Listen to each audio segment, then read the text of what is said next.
mattina alle prime luci dell'alba c'è stato un terremoto a Pozzuoli, a Napoli. La sala operativa dell'Istituto Nazionale di Geofisica e Vulcanologia ha segnalato questa scossa di terremoto di magnitudo 1,7 a 5 km dal centro.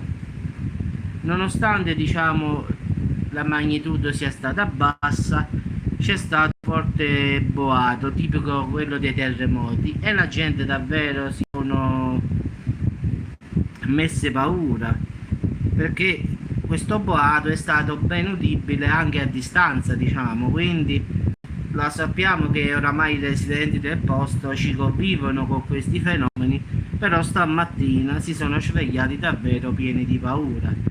In effetti il boato è stato forte, però la scossa è stata di magnitudo poco, però poco profondo, quindi perciò è stata molto sentita. È stata più o meno alle 8:30 di stamattina, quindi diciamo che sui social hanno incominciato a scrivere se è stato il vulcano, i campi flegrei, quindi giustamente la preoccupazione era questa qui, di capire che cosa avesse fatto scatenare questo terremoto. Purtroppo gli scienziati stanno lavorando per sapere la scossa di che cosa è provenuto. Per ora non si sbilancia più di tanto, per Vesuvio e la solfatale e tutte queste cose qui, ragazzi, ci sta davvero da uscire pazzi, quindi purtroppo ancora non sono certi di che cosa abbia provocato questa scossa di terremoto. Quindi alla fine è stato questo forte boato e le persone giustamente hanno chiamato vigili, il centro Istituto Nazionale di Geofisica, per sapere la situazione come stava. Diciamo che la magnitudo è stata bassa, però anche la profondità è stata molto bassa, mi pare 1 chilometro, 2 chilometri, quindi è stata superficiale, e quindi pure una scossa piccolina può far ballare la città. Ma a parte la scossa, c'è stato il boato che è stato molto sentito. Quella è stata la paura, perché è come un forte boato che è stato generato dal terremoto, quindi chi ha incominciato a pensare che fosse l'eruzione, chi ha pensato che Vesuvio fosse esploso, quindi si sono messi paura su queste cose qua, questa è stata la cosa.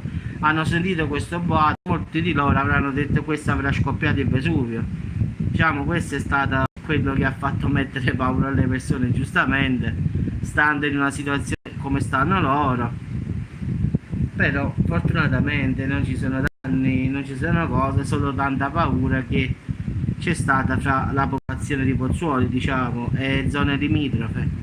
Quindi ragazzi, come sempre, in caso di aggiornamenti e cose di terremoti, io come riesco a captare qualche notizia, perché qua anche trovare queste notizie mi sembra mattina si è saputo solo ora, quindi pensate un po', in effetti nemmeno Ingilvi stamattina portava sta cosa, non lo so. Comunque l'ho trovato, ho fatto questo video, quindi al finale l'informazione è stata data, quindi va bene così. Ragazzi, buona serata a tutti. Qua ora fa caldo, non ne vuole proprio sapere di abbassare un po' la temperatura, e speriamo che passi un pochino. Buonasera a tutti ragazzi e buon proseguimento di serata.